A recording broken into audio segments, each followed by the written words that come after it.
Dean, welcome to the Easy Conversations podcast. Thank you for joining me today. I'm really excited about the conversation we're going to have for many reasons, especially because we will be talking about consciousness, and that is a fairly complex topic for many. And obviously, for many reasons, it's also difficult to grasp because it's not something you can truly see or contextualize. It's definitely a hard place for a lot of people to get to, but I also want to explore that and what it means for some people and how we can understand it to a deeper level. But before we go down that route, I do want to give you an opportunity to share with the listeners a little bit about yourself, what's brought you here, why are you so passionate about this topic, and what kind of work you've been able to do in this space. Okay. We could do a whole podcast just on that, I think. So I'll try to be brief.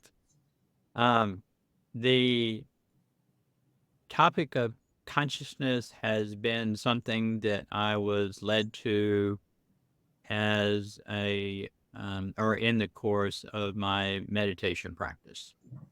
And prior to my 50th year, I had pretty much a conventional lifetime business, career, family, all of that sort of stuff.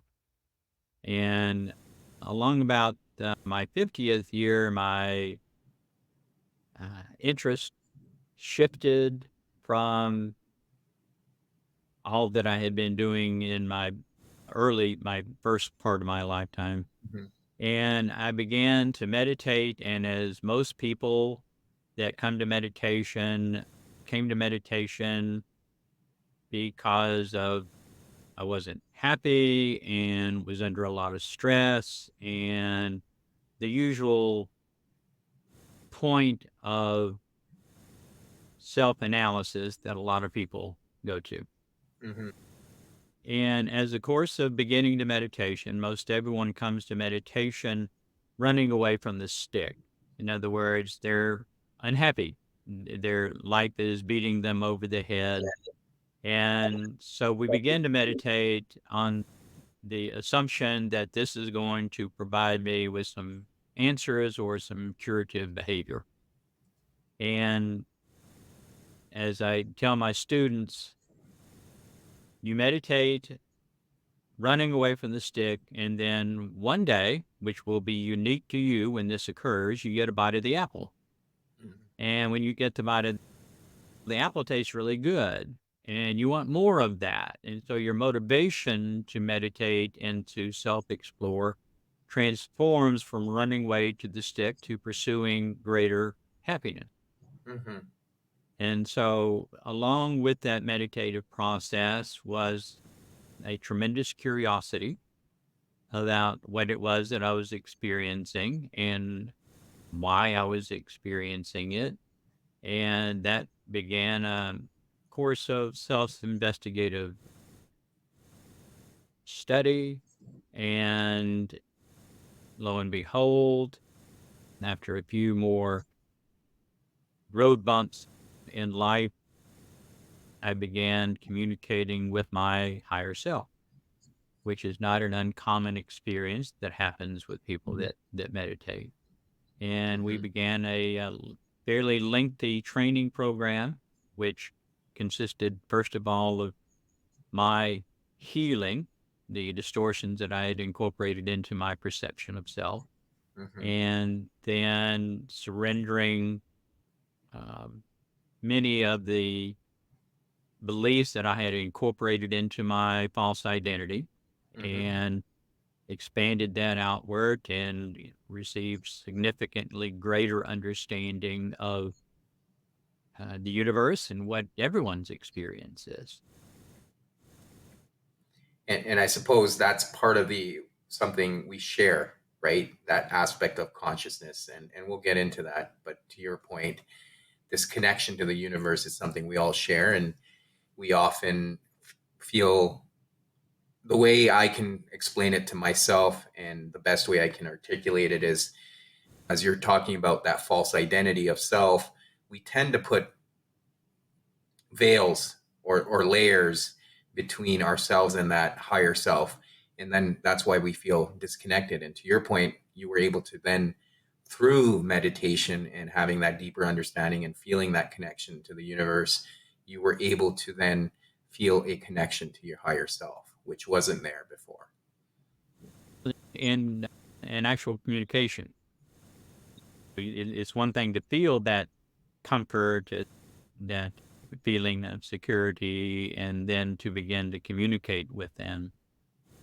It takes the blinders off. It takes the all the modifiers off, and you can learn whatever you know to ask. Mm-hmm. Yeah, and for sure. So one of the things I do want to understand, you said you're teaching students now.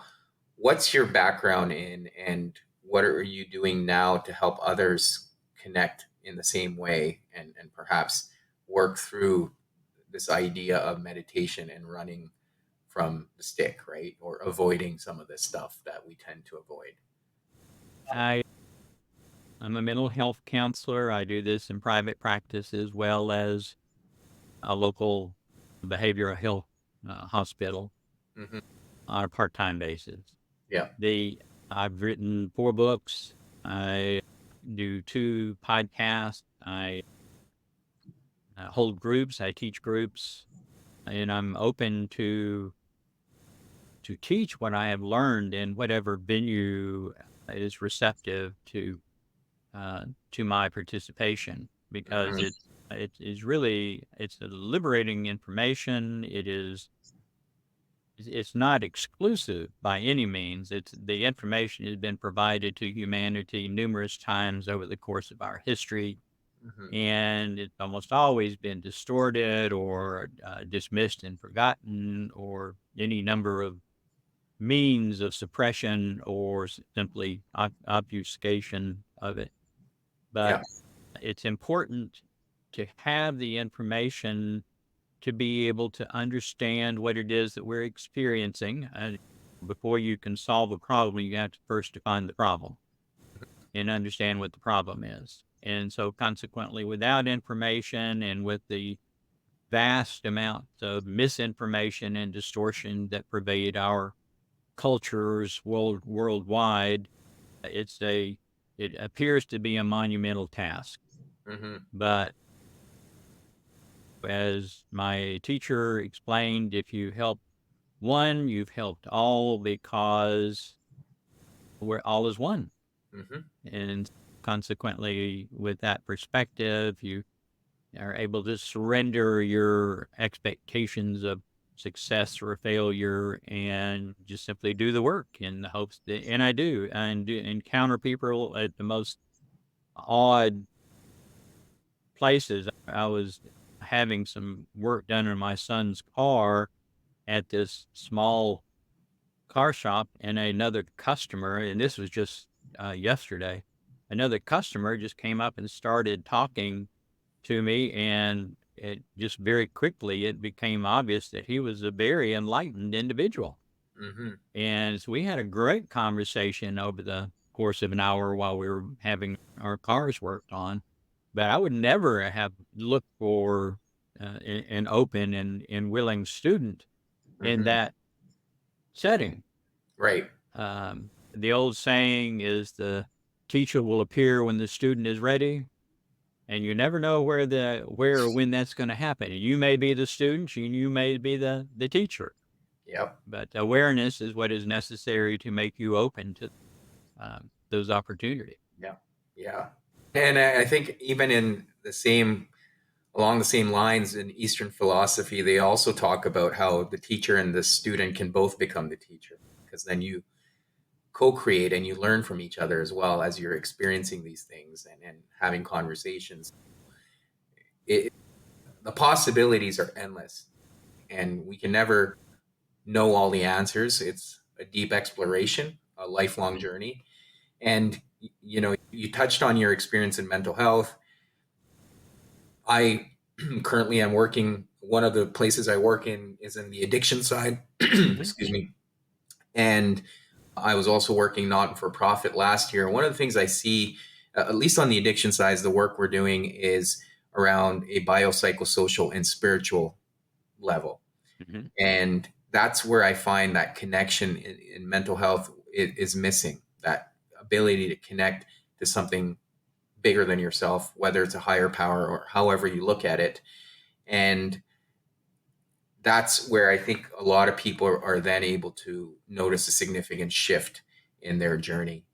Having the awareness around what is troubling you or what are the patterns that are coming up from a therapeutic standpoint is profound. But then how do you take that next step?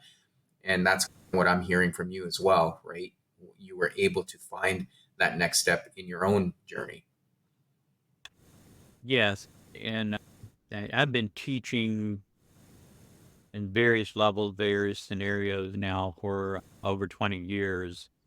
And I became aware, and I instruct my students on this, that all through this process, you are both the student and the teacher. And if you really want to understand the subject matter that you're so focused on, become a teacher. Mm-hmm. Because once you decide that you're going to become a teacher, then you have to really know the material and the substance that you're talking about in order to satisfy the student's curiosity, because their curiosity becomes your lead or guide on what you need to pursue within yourself. Working with on a mental health basis, they're excluding abnormal psychology, schizophrenia, schizoaffective disorder, those things that are diagnosed. Those are in and of themselves unique conditions that arise because of non-normal circumstances. Mm-hmm. But the majority of the people that experience mental health illnesses do, including addiction, because we are programmed, we are designed from the moment that we are born to create a hierophant, a false identity, or an ego. It's the same thing, those Mm-hmm. very different words for the same condition. Mm-hmm. And we are programmed to create this hierophant with every incarnation. And we will continue to create and modify this hierophant throughout our life until we get to the point that I was describing, referenced in my life, was about my 50th year, Mm-hmm. when you realize that's not working. Now, what that hierophant is designed to do is to cause us to perceive that is who we are. Right. And consequently, we create this hierophant, and with every new experience, every time that we encounter an experience that doesn't feel good and we don't like it, we will modify that hierophant just minutely in order to try to refine that hierophant to perfection in the hopes that it will perpetually give us more of what we like. We're all motivated to get more of what we like. And so consequently, we modify this until we get to the point we come to the awareness that this is not working. I'm not getting more of what I like. I'm not happy. Yeah. That is the point of awakening. That's all awakening is. And so from that point, we are hopefully committed enough to begin looking around to see what alternatives are out there in order to fulfill our mission of getting more of what we like. Mm-hmm. That the Hierophant being our ego, we have a choice in this range of consciousness. We can continue to enhance and develop that Hierophant, that ego, or we can begin to surrender it. If we continue to enhance it, then we are making a spiritual choice that will guide us on the rest of our evolution for a long time to come. And if we continue to develop that hierophant, then we are choosing what is defined as the service to self path. Mm-hmm. That service to self path is the path that alienates us from that individual, from the true path of the enlightenment, which is a reunification with the Creator. Mm-hmm. The service to others path works to become aware of the Hierophant and the beliefs that we've incorporated in that Hierophant. And we begin to work on surrendering those, which surrenders the Hierophant and moves us more closely to our authentic self, which is always there. It's never absent. It's just got a lot of garbage piled up on top of it. Mm-hmm. And so healing, regardless of who we are, is the process of becoming aware of the garbage that we piled on top of our authentic self and begin to surrender that. Simply dig it out, throw it away. When we do that, then we reduce our stress, because stress is nothing more. It's misunderstood. It has lots of manifestations that cause physical illness and mental illness and yada, yada, yada, all sorts of things. But stress, very simply, is the difference between our expectations, how we think things should be, and how things really are. Mm-hmm. If we were able to see things as they really are, instead of through our lens of expectations, we would no longer experience stress. Mm-hmm. Now, what happens when we reduce our stress is that theoretically creates a void, and what fills that void automatically is happiness. Mm-hmm. Happiness is not something we have to get. We just have to let it appear, because it is an inherent part of our authentic self. Mm-hmm. And so the more we defend and protect this false identity, this ego, the more stress we are creating for ourselves, Mm-hmm. and the less happiness that we are able to experience, and other than on an immediate gratification basis. Someone who has chosen the service to self path has got to have immediate gratification perpetually, Yeah. because it doesn't last. And so that is the course of their evolutionary path that they are choosing, until such time at some point, possibly billions of years in the future, where they come to the realization that we were just talking about you can do today is what I've been doing isn't working and I'm not really getting happier. Right. And then go back and pursue the positive path it's referred to, and learn the curriculum of evolution that we're intended to learn. Yeah. Yeah. No, thank you for sharing all that. And I think you've shared a lot here. So I do want to tie everything together here, one piece at a time. Now, I know you're talking about happiness. Do you think, and I think this is where people often get lost, but is it truly happiness, or is it joy or contentment, or it doesn't matter what the word is? It's an aspect of whatever it is. We just let ourselves experience it and not block it off. What are your thoughts on that? Bliss is a condition of being. Bliss is nothing more than the absence of stress. Yeah. So when you no longer experience bliss, you will inhabit the condition of being blissful, being in Mm-hmm. bliss. And happiness is, it's, as I was saying, it's inherent. It's not something that you have to create. It's not something you have to get. It's not something that you can get. Mm-hmm. It is who you are. Mm-hmm. What we, in this range of consciousness, and we exist within a very low range of consciousness, everyone does. No one is way ahead of anybody else. But our task is to awaken, become aware, and in order to prepare to graduate to the next range of consciousness is to become awareness. And it's just the same philosophy. It's hierarchical, Yeah. because you have to learn the lessons of third grade before you can go to fourth grade to learn the lessons of fourth grade. If you're not prepared with what third grade had to offer, you can't do the work of fourth grade. Same is true. We are in third density, and we are tasked with becoming awareness so that we can do the work of fourth density. Mm-hmm. And fourth density, the task is to do the same thing that we've done with awareness, only with love. And our limited perspective of understanding is we perceive in this range of consciousness that love is a commodity, that someone has to love me, or I have to love someone else, or I have to love myself. The fact of the matter is that you are love. It is a condition of being, that it is inherent to you. You cannot get rid of it.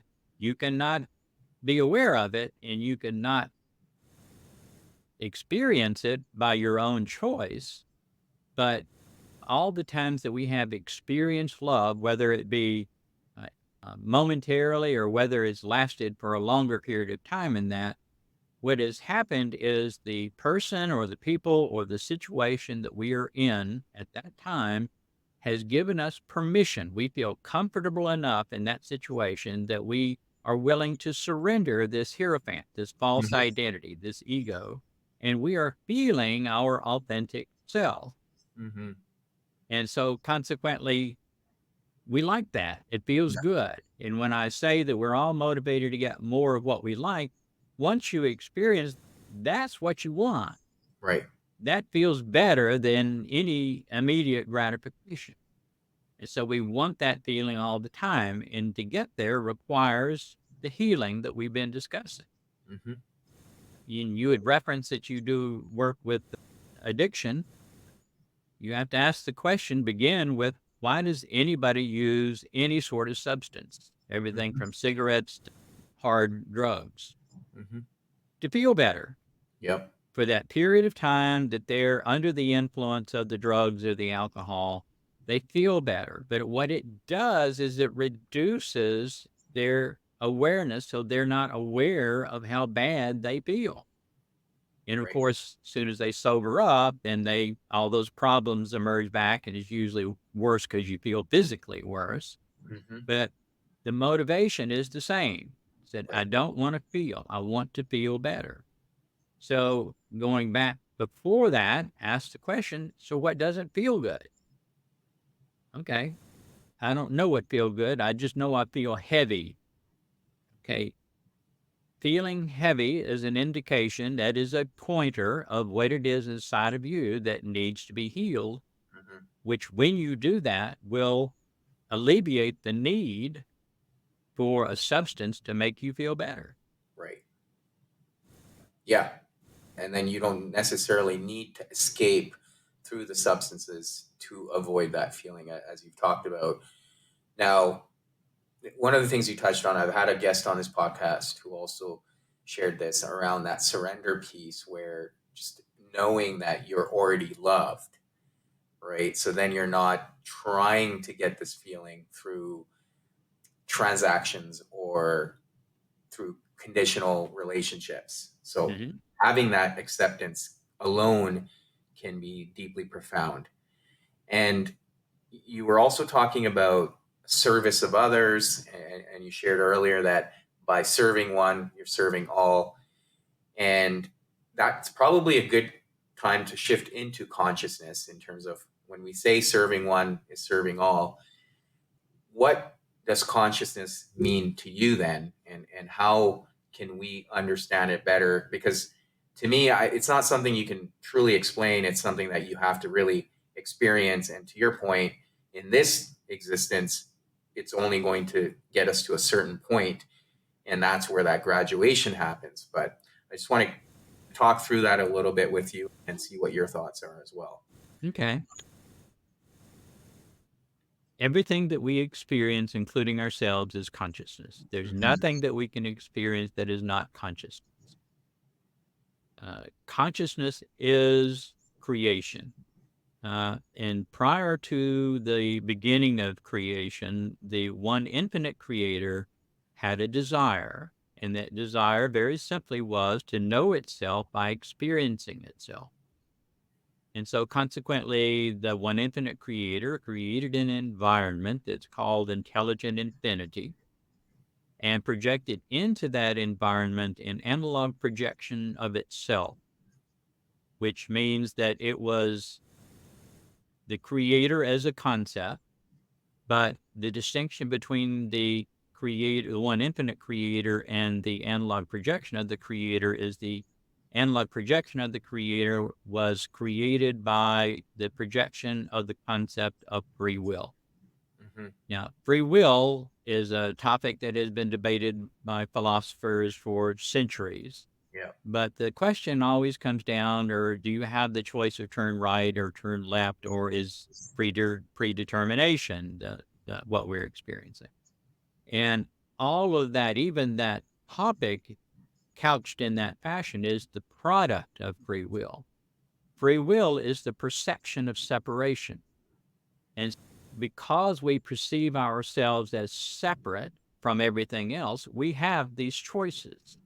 And therefore, our unique exploration of creation. Mm-hmm. But the beginning of creation began with that projection of free will into the analog projection of the one infinite creator, which established the first subject-object relationship. The creator as the original one infinite creator is always the object. So it's the creator as the object. The analog projection of the creator is the subject.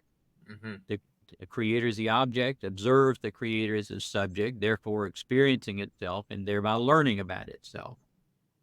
And so that was such a good idea. The creator as the subject replicated that process infinitely Mm-hmm. and created a series of stratified layers of consciousness that were each was a fractal of the layer above.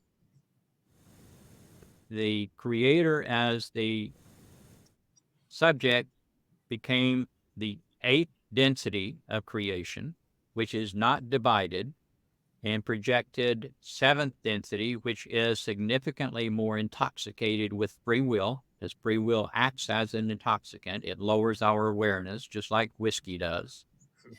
And then from seventh density, it projected sixth density, fifth density, fourth density, third density, second density, and first density. We are inhabiting a third density experience. We are the one infinite creator, intoxicated with free will to the point that we have a dramatic perception of separation from the one infinite creator and limited awareness and intelligence and all those other characteristics that happen when you drink too much whiskey. Mm-hmm. And nothing ever goes wrong in your life unless alcohol is involved.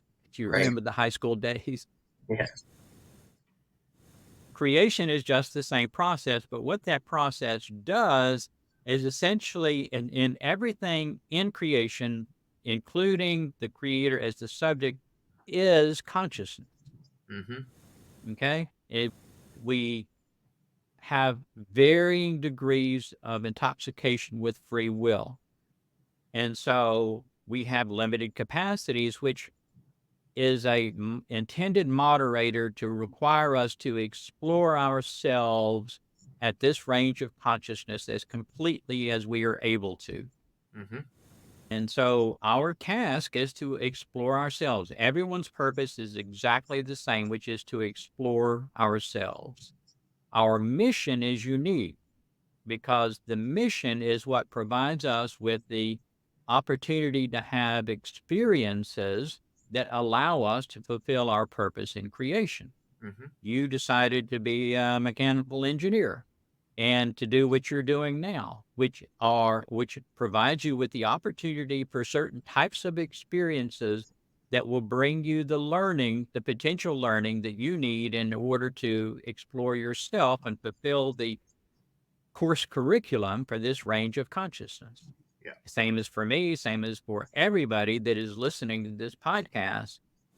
Your purpose is to explore yourself. Your mission is whatever things that you've decided to do in your lifetime, because those are going to provide you with the opportunities to fulfill your purpose.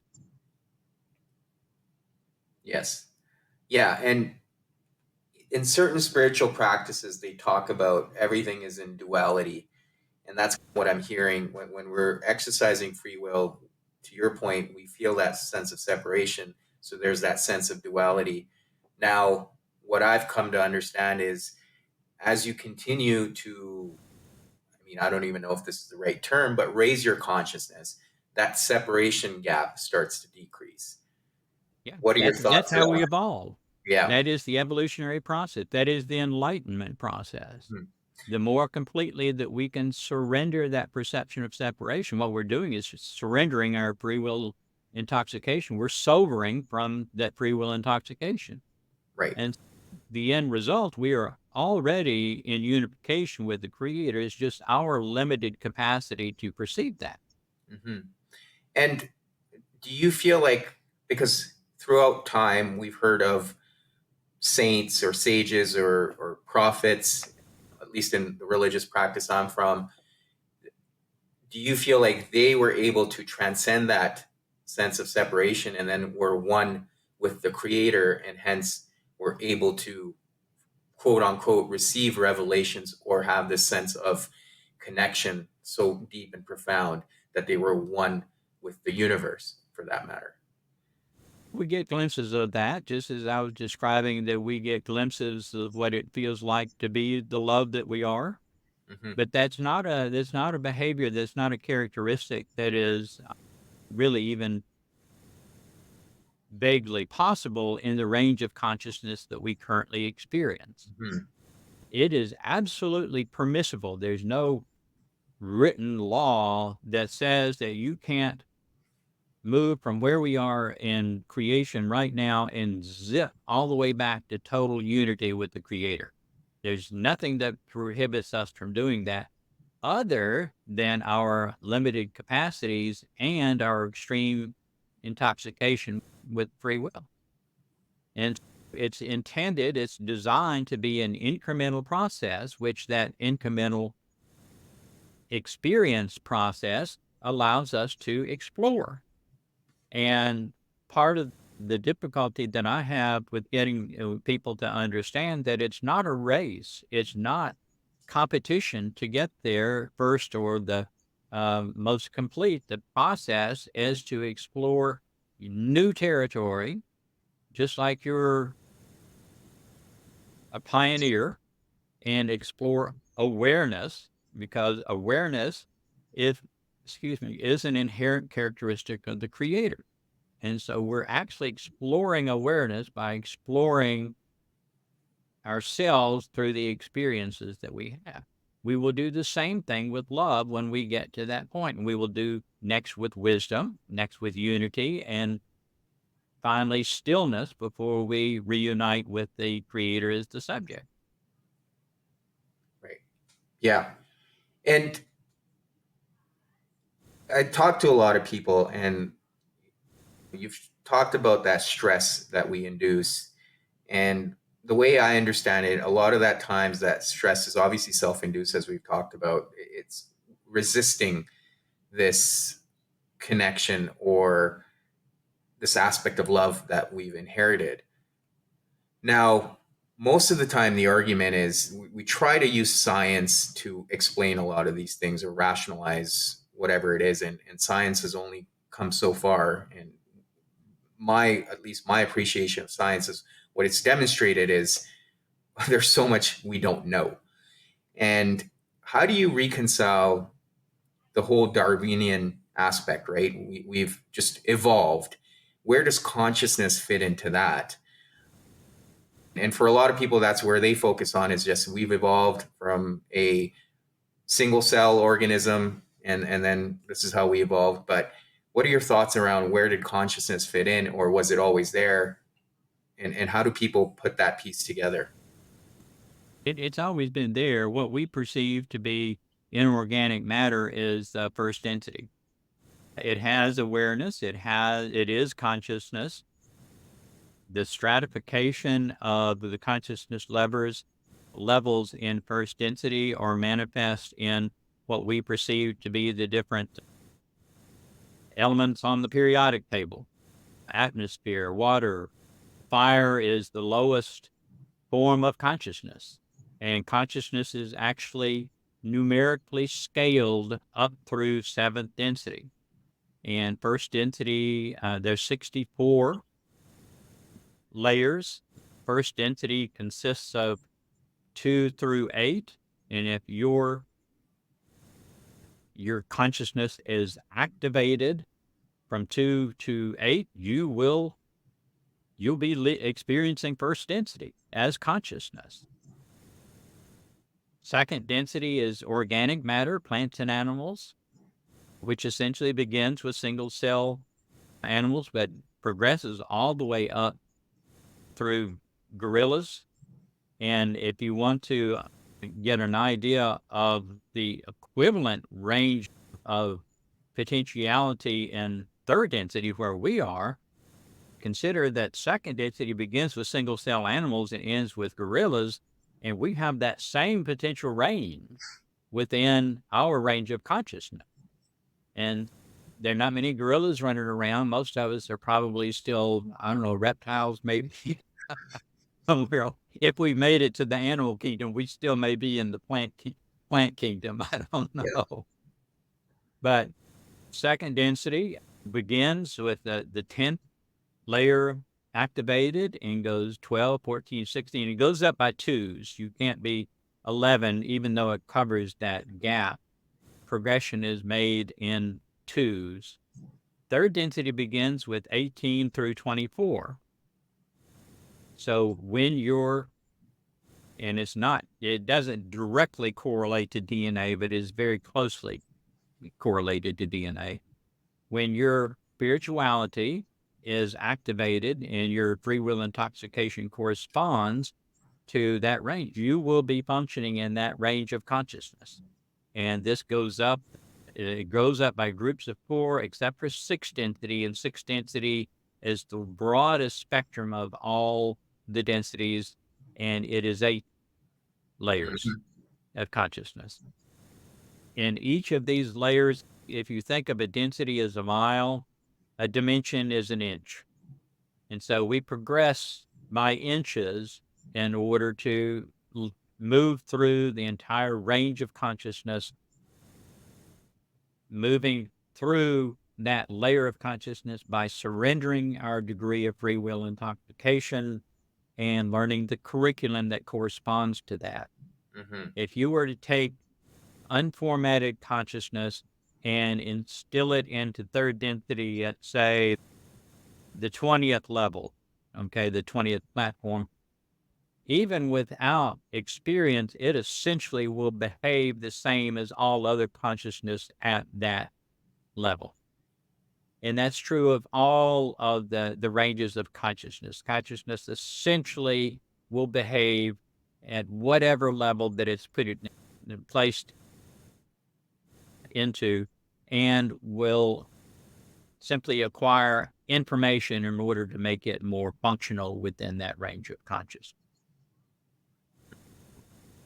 Again, the purpose is to allow the creator, which includes us, to explore ourselves at all the ranges of consciousness and in all the unique experiences. Actually, there are a very limited number of experiences. The number of experiences is finite, but the number of conditions of beings that we can be in is infinite. Mm-hmm. And so the experiences are neutral of any emotion anyway, but we impute the emotion to interpret that experience according to how we are in this range degree of awareness and in advancement. So when we are very reactional, we're experiencing the characteristics of the lowest dimensions of the density. When we're very, relatively speaking, we perceive it to be wisdom. When we're very wise and unreactive and thoughtful, then we are demonstrating our advancement to the upper ranges of the density. When we perceive someone that we perceive to be moral, ethical, all of those admirable qualities, they're simply demonstrating that level of consciousness advancement that they have achieved. And everyone that achieves that level is going to perform essentially in the same way. Yeah.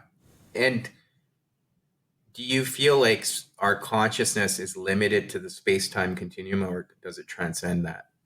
No, we simultaneously exist in both time, space, and space time. You call that metaphysical world, and the physical world, the people are more comfortable with that. Same thing. Yeah. Our enduring self is a metaphysical world, creation, occupancy. That is what will, and that is what continues through our entire evolutionary journey. Our experience that we're enjoying right now is simply an analog projection. Same thing that the creator and the creator as the subject did. We are an analog projection of our metaphysical self in order to explore ourselves under the conditions. We perceive ourselves to be males and living a certain area and knowing certain people and affording ourselves certain types of experiences. But the average human has incarnated over 3,000 times, some as many as 8,000 times.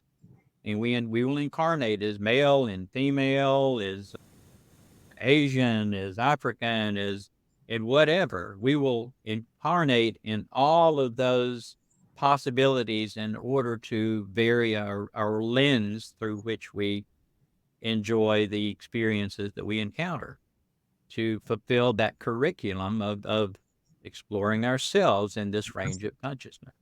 Yeah. Yeah. And I guess another question that comes for me then is what's going on with our consciousness in our dream states, right? Because we're accessing a different, something different there, right? In terms of, like, for me, I know there's certain dreams I've had where I'm like, okay, what was going on there? So what kind of like what's happening to our consciousness in the dream state, or we're still in the same space physically? We, we function simultaneously in every experience that we have, and understand that every experience is a single thought. A Hmm. single thought is a complete experience. And we are obligated, before we can go on to the next thought, to adjudicate that thought, whether it feels good and I like it, I want more of that, or it doesn't feel good and I don't like it, I don't want more of that. That is the only emotion there is. That's a complete emotion. All those other things as we've labeled as emotions are conditions of being that we are in at the time that we're having that experience. So we're feeling sad. That's our condition of being. And we're going to process our experiences through that lens that we are in sadness. So those thoughts, those experiences are going to be perceived to be sad experiences, but the experiences are absolutely neutral. But we process thought actually in our by our metaphysical self, and the product of that thought is brought back in as a manifestation of our physical world experience. And so we think I'm creating thoughts and I'm thinking thoughts in this little brain that is in my body. No, you're not. Actually, you're processing that in your metaphysical self, and then you're bringing the product of that thought in to change your body and your mind according to how you've adjudicated that thought. Hmm. So there's interaction, there's constant interaction. Right. Yeah, and just so I can understand better, I think I have a general idea because you touched on the physical and the metaphysical, and obviously in the physical form we're here, but our consciousness can exist in the metaphysical form as well. How do you reconcile that? Because for me, I'm having this experience as a human here, but what's going on metaphysically? Is it just consciousness that's aware of everything? Our metaphysical presence is a consciousness pattern. Okay. It doesn't have a physicality like we perceive that we have Mhm. physicality, but it's a very identifiable and individual experience or being. But it is a consciousness pattern that we are constantly amending by virtue of the experiences and its interpretation that we have. The interesting question is, in being a mental health worker, is what is a mind? And this is something that psychology and philosophy have never had an answer for. A mind is nothing more than a bundle of beliefs that we have incorporated into, or we have accepted in the Hierophant as our ego mind, but we have several other minds. We have a subconscious mind, we have a deep mind, and we participate in all of these as we allow ourselves to do so. Now, because of the limitations in earthly population advancement, almost all of our thoughts are processed through the ego mind, which is a very reactionary mind. It's it's indicative of how little advancement humanity has made along the evolutionary path. And very simply, the mind is nothing more than a lens that we create in order to view our experience. The actual determiner is the mind of every thought, every experience that we have. And that, for most of us, is what we use to modify the Hierophant, but also modify the body. So we experience, as a population, significant illness, both mental and physical. The body is a product of the mind, and however the mind tells the body to be is how the body becomes. And so when we experience illness, we have certainly traumas, car wrecks and things of that nature, which are not manifestation of the mind. But the usual long-term illnesses, including cancer, is a manifestation of how we have processed thoughts because of the beliefs that we have incorporated into our mind. Yeah.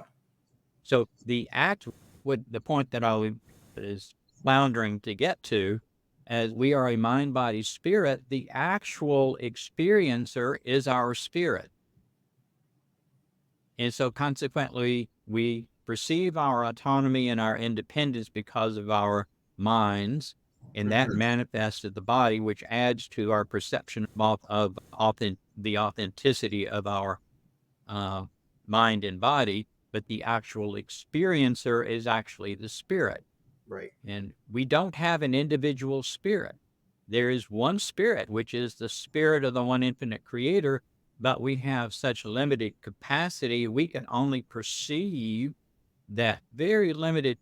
If you think of it as a light, and we do have what's called a Polaris, there's not, everyone does not have a unique Polaris. There is the light of the one infinite creator that is our individual Polaris, and the brightness of our individual Polaris varies only because of our limited capacity to see the brightness of the creator's light.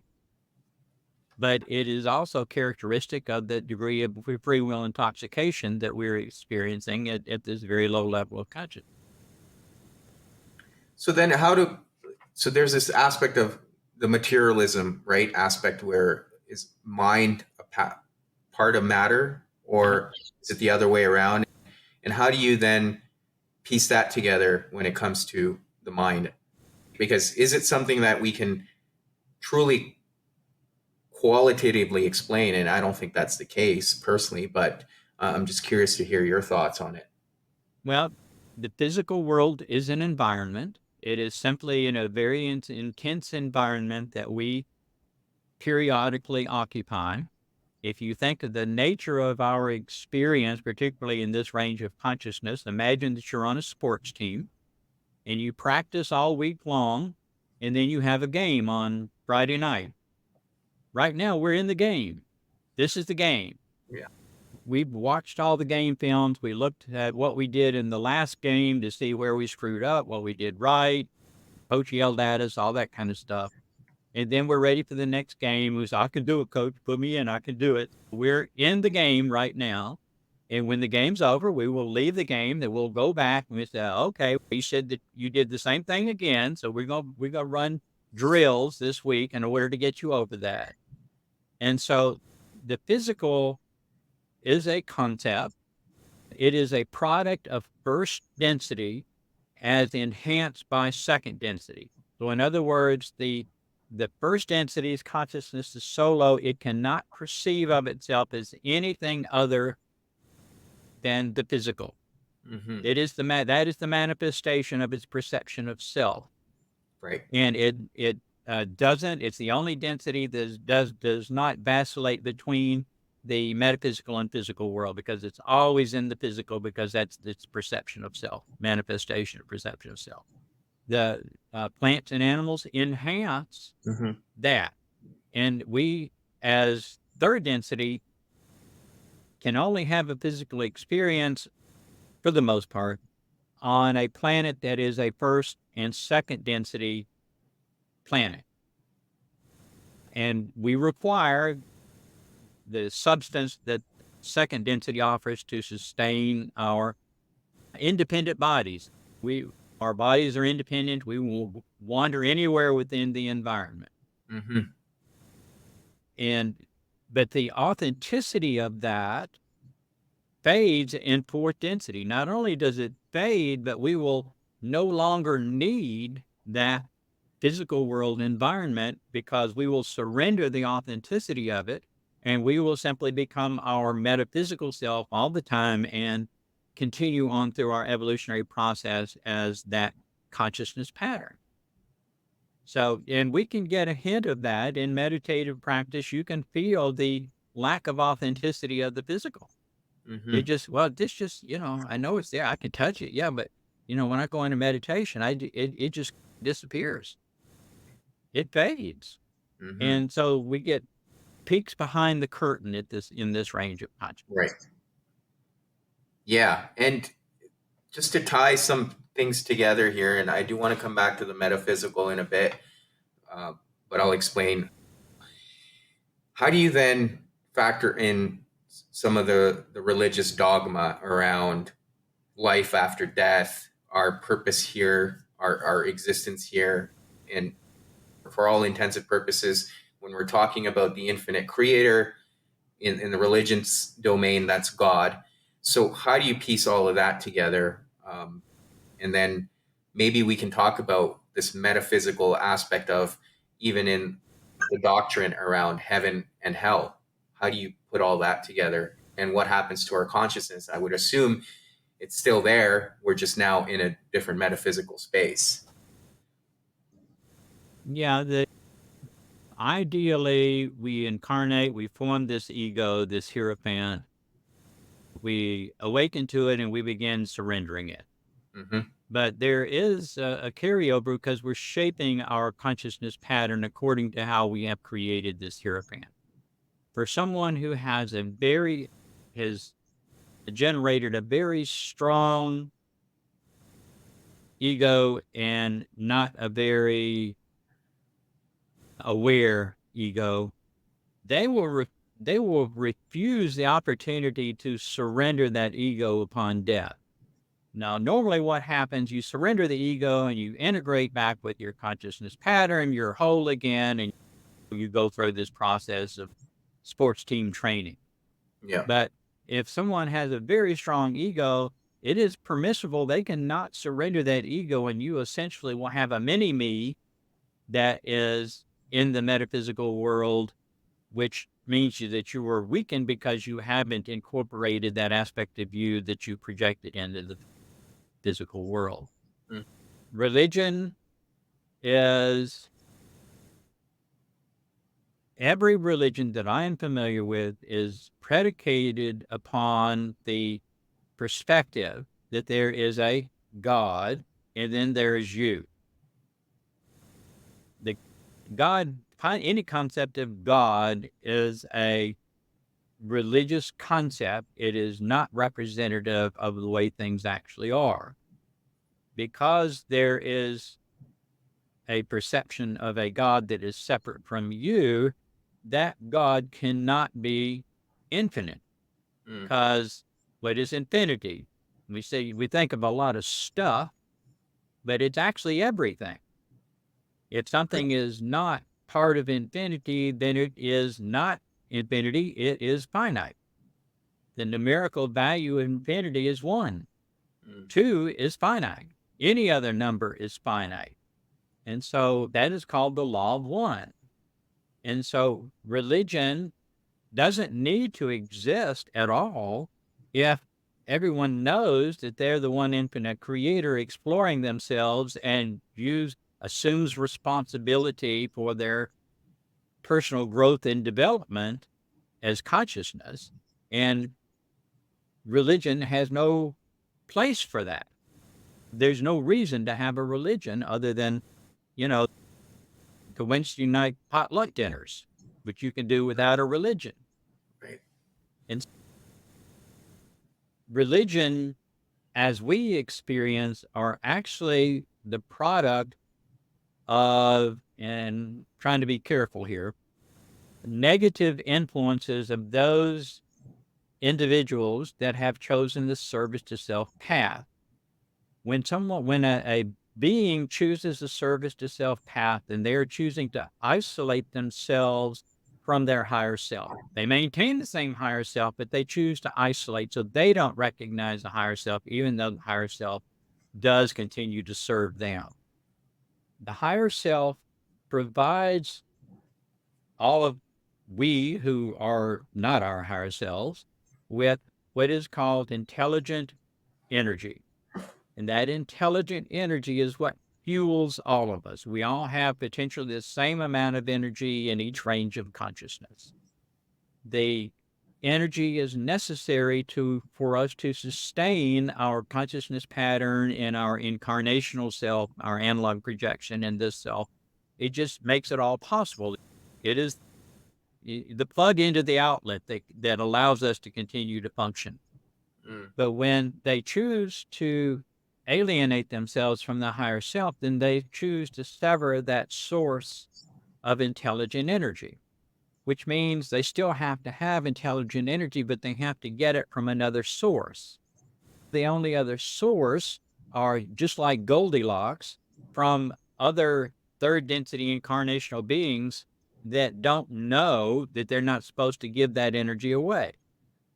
And in Earth particularly, but in third density generally, we are the Goldilocks, the baby bear porridge to Goldilocks, because we have enough energy to give it away to make it worth their while, Right. but we're not smart enough to know that we're not supposed to give it away. Mm-hmm. So every time that we experience fear, what we're doing is giving it away. Every time that we have a war, we're giving it away. Right. And so the service to self influences our experiences by intervention, and their objective is to dominate and subjugate, keep us controlled, to keep us perpetuating the creation of fearful experiences. Almost every war that we've ever experienced has been the behest of the service to self interference. Death is a primary creation of service to self interference. We think of Earth has been quarantined for roughly 25,000 years Mm-hmm. to limit the intervention of the service to self. But prior to that, service to self was much more interactive with our population. And we have relics of their departure. And Stonehenge, the Easter Island statues, the lines of Nazca, and many other artifacts that we don't really have an explanation for, were creations of service to self to instill fear in the population every time they saw those things. Mm-hmm. So it was a means of automating that generation of fear so they could reap the rewards of that behavior that the humans demonstrate so well. Right. So most of religion, all of those, the misconcepts of heaven and hell, and so many religions rely on fear and intimidation and the stick, when the common saying that I know Christianity offers, he's a God-fearing man.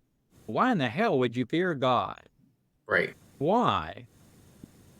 And George Carlin was a great spokesman for alternative realities. And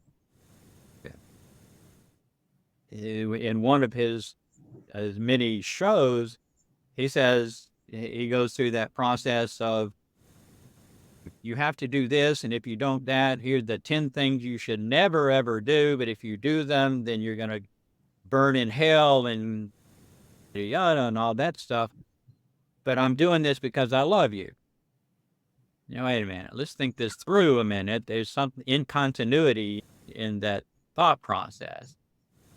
A lot of that, understand that our purpose is to explore ourselves, so the Creator will never tell us not to do something. Because what we may perceive to be as unacceptable in horror is still just experience. Right. And it prevents us from exploring ourselves with that type of experience. And so it's that part of my messaging is to dispel the hegemonies that have arisen as a result of this false information in our various cultures. Mm-hmm. And it is only because when we are able to do that, that we are going to approach that new age of enlightenment, which is nothing more than having correct information and correct awareness, or enough awareness in order to take advantage of it to propel ourselves further along the enlightenment path. Yeah, no, I mean, you've given me a lot to think about there. Now, I wonder, because we've talked about the limitations around our consciousness, do you feel like people will often use religion as a means to control? And I think you've already answered that question, which is yes. But is it also because of our limitation on understanding? Like, do Sure. we truly not understand what the doctrine was trying to teach us? And as we become more conscious, we get a better understanding. I'm just curious because you do refer to the creator. So then, in your perspective, what is this creator? If it's not The God, the yeah, understanding of the Creator is what, and understanding of infinity is what we are striving for in our evolution. And we won't know that until we finish the whole process. right. Even to my higher self and the higher beings, the Creator begins and ends in mystery because it's outside of creation. It's Hmm. not within creation. Creation is a conceptual projection of the Creator. So we are limited at any level and what we can know of the one infinite Creator. But that notwithstanding, our task is to pursue more of what we like. Invariably, at this range of consciousness, what we like is love. Hmm. When compared to any other alternative, that's when you've got 150 flavors of ice cream in the ice cream store and you've narrowed it down to chocolate's my favorite flavor. You know it's your favorite flavor because you tasted the other 149 and it didn't do it for you. Right. But you were narrowing it down as you got to chocolate. Yeah. And the same is true of love. You can go through all of those almost chocolates and almost love, but until you get to that, you're not home. That's not your favorite.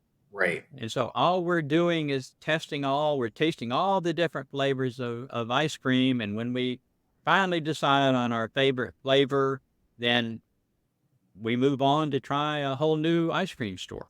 Right. And that's what you're talking about earlier is the experience of it all.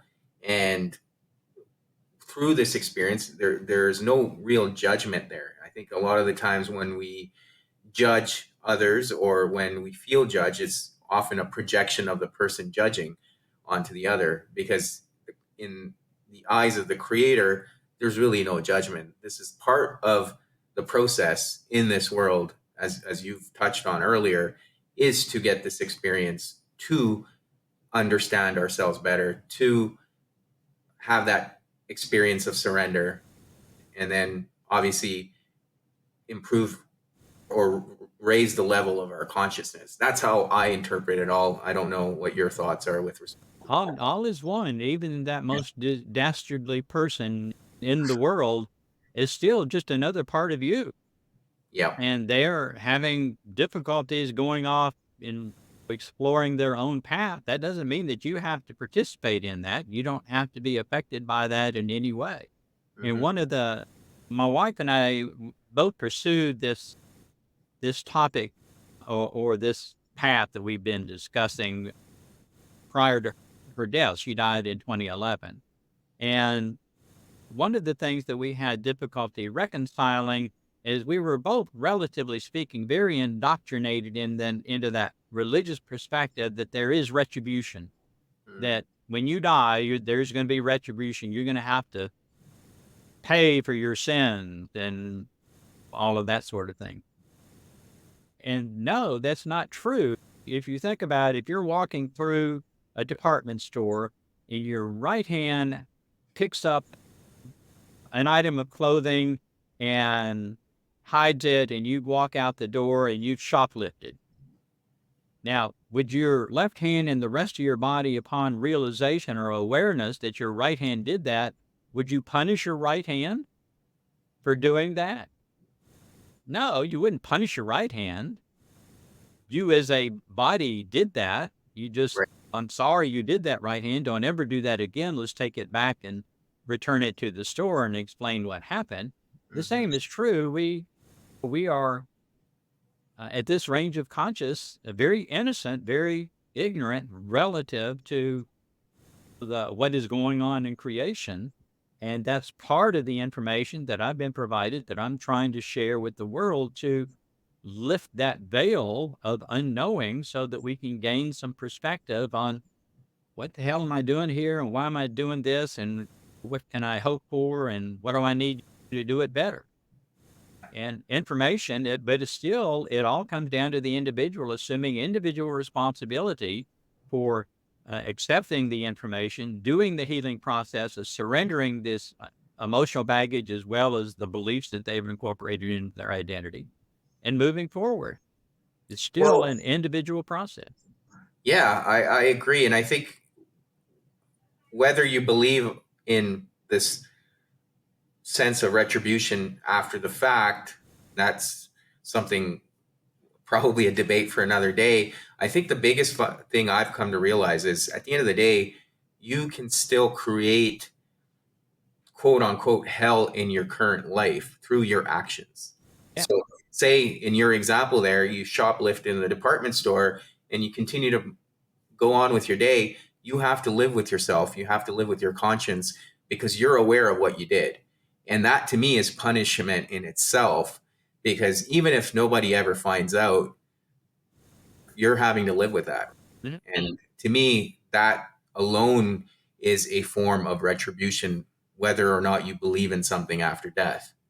You did it because you had a belief somewhere in your hierophant, your identity that is all false. So that doesn't comport with your perception of how you ought to be.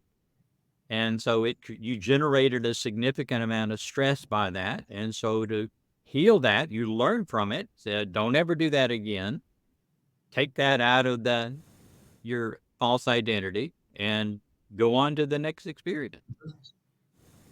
And I do want to end with this piece here because we both are mental health practitioners and we've talked about surrender and stress and false identity. And even in the latest example here, we talked about whether or not you reconcile or you course correct whatever action you've taken and commit to yourself that you will not do that again. What are your thoughts around people experiencing mental health challenges, whether it's anxiety, depression, or just misery in general? To me, what I've come to realize is often through everything we've talked about, whether it's living with that false identity, resisting that surrender, which can create anxiety and stressors, as we've talked about. And then how do people then focus on those things to help their mental health? And do you see the connection? There, there are two aspects to healing for everyone. All of these experiences that we have encountered in our lifetime, that particularly the ones that we didn't like, okay? Those are messages to us about what it is that we've incorporated into our identity that we need to become aware of and let it go. Because those are the ones that are causing us stress. Mhm. They're the message. And if you think of that as a homework assignment, I'm sure in when you were in school, there were not many like me homework assignments that you just didn't do for whatever reason. Yep. Okay. Because you don't do your homework doesn't mean the homework isn't still due. And so we get to keep those homework assignments that we did not learn the lesson that was brought to us at the time of the experience as emotional baggage, because it's the emotion that interprets and actually provides us with learning. And so over time, that emotional baggage accumulates and it becomes very heavy. Someone experiencing depression, regardless of what all the byproducts that psychology has charted on that, the one common denominator that everyone feels that is experiencing or diagnosed with the depression is it feels heavy, and they Mhm. feel heavy. Okay, so what the hell could possibly feel heavy? The emotional baggage. And as they go through the process and become aware of these emotions, liberate those emotions, it gets lighter. And that is a lack of energy is a significant, if not the primary contributor to most mental health conditions, other than the abnormal ones, and we have to deal with those individually. But 9 out of 10 patients that go to a mental hospital or a therapist or a psychiatrist or whatever their source of treatment is, are there because of a lack of energy. And if you understand that this one source of energy, this intelligent energy, has to run our body and our mind and everything in the spirit. And just like you're an electrical outlet. And if you plug 10 hair dryers into that one electrical outlet, none of them are going to work right. Mhm. But as you start unplugging those hair dryers, then the ones that are left start running fine, running more efficiently until you get down to that one that's supposed to be there, and it just runs great. And the Mhm. same is true with this emotional baggage. If think of it as a 300-pound ball of concrete, and your mission in life is to run down to the end of the street, but you got to carry this 300-pound ball of concrete. All the energy that you normally would have to run is been carrying this ball of concrete. Yeah. Now, so as you take chunks out of this ball of concrete, it gets lighter. You have more energy in order to fulfill your purpose in life of running down to the end of the street. And Right. so healing of almost all of the mental health conditions is a matter of restoring that natural energy that they all have by liberating the emotional baggage that they're carrying, doing the homework for the lessons that they brought them there in the first place. Yeah. Once they do that with that additional energy availability, they begin to be able to use that awareness to focus it inside and become aware of the beliefs that they've incorporated into this hierophant and start throwing those out. And when you do that, then you significantly reduce stress, which greatly increases their happiness and their motivation to do more work. And they're not mutually exclusive. As you heal the emotional baggage, you also become aware of the beliefs that you've incorporated. So it's a dual process. You don't have to wait till you get through all the emotional baggage. And it does all heal. Every bit of it goes away. So you're dealing just directly with those beliefs that you've incorporated into that false identity. Mhm. Mhm. Yeah. Yeah. And what I'm hearing there is through that healing, you can look at it as an opportunity to then apply those lessons into your purpose and whatever that purpose may be for your life. And if you don't, to your point, do the homework, quote unquote, then you continue to carry that baggage around, and that's where we see a lot of the Right. You got to do disorders. your homework. Yeah. That's learning the curriculum of this range of consciousness. Dean, thank you so much for this conversation. It's been powerful. I've taken a lot of notes and a lot of things I do need to go back and spend some time understanding as well. But is there anything else you feel like we didn't touch on? I know we touched on a lot, but if anything else you would like to add before we bring it to an end? Well, I could blabber on for days, so we have limited. I tell your listeners that happiness is yours for the taking. What is required is you learn to invert that awareness that you've been pointing outside of you to try to manipulate the world to conform to your identity, to become aware of what it is inside of you that you can change because you're the only thing that you can change. Hmm. And when you do that, then answers begin to be provided to you, no matter where you think it comes from. It can be from another individual that had been providing you with those answers all along and you just weren't willing to accept them, or they can be newly appeared from your own intuition. Hmm. But regardless of where they come from, they require awareness in order to identify them and take advantage of them. And it is inherent that you direct that awareness inside to become aware of you and explore you. Yeah, absolutely. I agree. And happiness is not something we need to pursue. It's always there, and it's a choice, as you've touched on. So I definitely appreciate that. And for listeners that want to learn more about your work, get more of an understanding of what you're offering or your books, what are some ways they can do that to reach out to And you? I have a website, as we all do these days. And it's the initial D, deangraves.org. And it has all my contact information there, as well as services that I can have, offer everything from keynote speaker to doing individual sessions for mental health treatment. I also have my books listed there. I have a new book that is hitting the bookstores August 30th of this year, and I would love if you would pre-order that. Is my compendium book. It has all of this information and much more in great detail in it, as well as the healing part. And just contact your local bookstore and tell them you'd like to pre-order it so that you'll have a copy as soon as it's available. And I have two podcasts. One is called Simple Enlightenment, which is essentially a course of study of how to do what we've been talking about. Hmm. And I have another one called Chatting with the Arcturians, in which my significant other and I regularly contact with the Arcturian civilization, which is a parallel consciousness journey or group to our own.